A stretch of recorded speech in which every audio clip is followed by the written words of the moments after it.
two stents in one devices, but it was narrow. And then what we have now is the one which is shown on the right hand side, and that is the iStent Inject W. W stands for the wide flange which we see, and it was easy to manipulate. There are future iStents coming up when we have the iStent Infinite, which has 3 stents in the single device, and then this tubular structure is the iStent Supra, which is again a suprachoroidal device. So there are ample number of studies now to prove the efficacy of iStent, and this meta-analysis kinds of sums it up. Will not go into the details, but this is what has shown that iStent is definitely proven to be effective as a standalone procedures along with cataract, and more the number of iStents, greater the pressure reduction has been seen. So let's take a real-time example of an ideal case. So this is a 75 years old lady, myopia, pseudo-exfoliation, a pressure of 28 on travetin and timolol. We can see on the right eye there is a superior arcuate defect there with some inferior retinal nerve fiber loss. Now this patient underwent iStent injection. So this is the surgical video.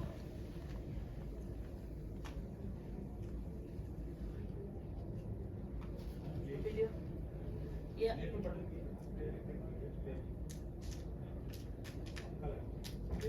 Yeah. It's not working here.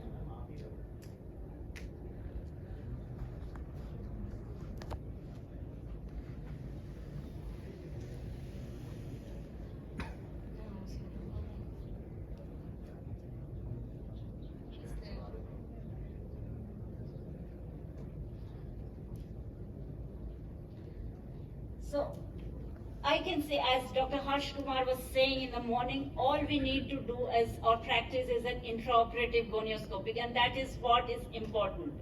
The initial challenge while doing an iStent is just the patient positioning. As we know, we have to shift the head of the patient 30 degrees away from us and the microscope almost 30 degrees towards us. So the positioning initial is a bit challenging, and that kind of position gives us an over-the-hill view of the gonioscopy. And once we identify the trabecular meshwork, it's very easy. We have to create a dimple there, and we can see here already there is one iStent already positioned, a little oozing of blood, which is an indication that the stent is at the perfect position. So we can see the two stents over there at 3 clock hours of each other.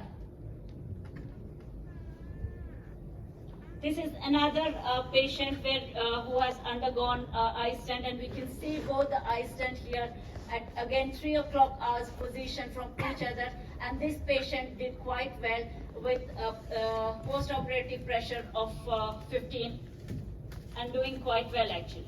So the implantation depth, what we have to take, if you can see this in this picture here, this is a slightly superficial as compared to this. So this is a superficial implantation. Or in the other video, if you see, when you compare these two, this appears to be a bit deeper. Doesn't make much of a difference because these days the devices, we have 2 stents. So if one is positioned properly, it actually works quite well. The ideal distance, what has been mentioned, is 3 clock hours, 3 to 4 clock hours. But if we get a bit of a trabecular pigmentation and we can place our stent or direct our stent at this position, this actually works quite well in controlling the intraocular pressure. So the Hydrus is another stent which is a collapsible semicircular stent which is placed in the within the trabecular meshwork, and there has been various studies where they have compared the iStent, and the compare studies showed it's a 12-month study which showed that the compare group or the Hydrus group had a reduced medication use as compared to the iStent group. The Horizon study again showed that 73% of the Hydrus patients remained medication-free at 5 years as compared to 48% which in the cataract-only arm.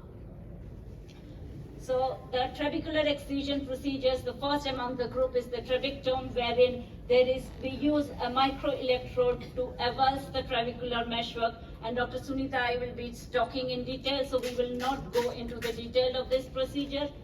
Then another excision procedure is the Cahoop dual blade, which achieves a near complete removal of trabecular meshwork.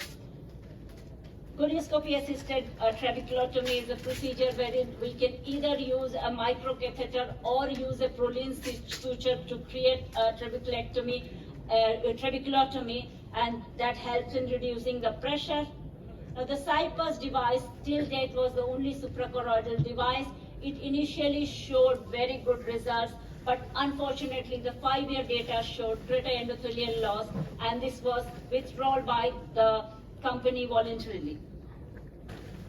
The endoscopic cyclophotocoagulation, and we'll be hearing soon from Dr. Vanitha, I think she'll be covering in detail.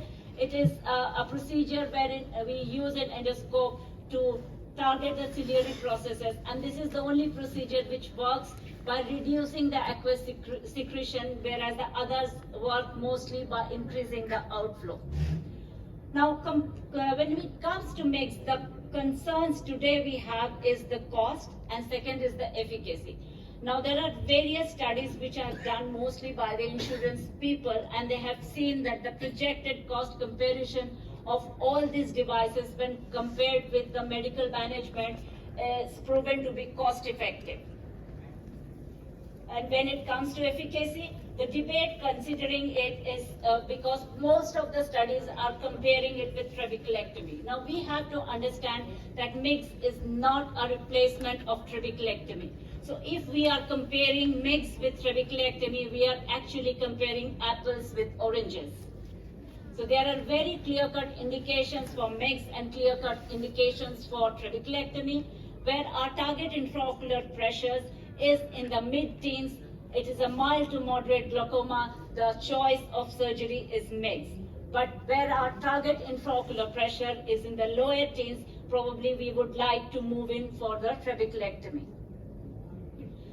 As the discussion was going in the morning, yes, it is designed mostly for open angle glaucoma, but people are now stretching their limits, and I myself have undergone, done eye stents in a lot of angle closure patients who are doing quite well.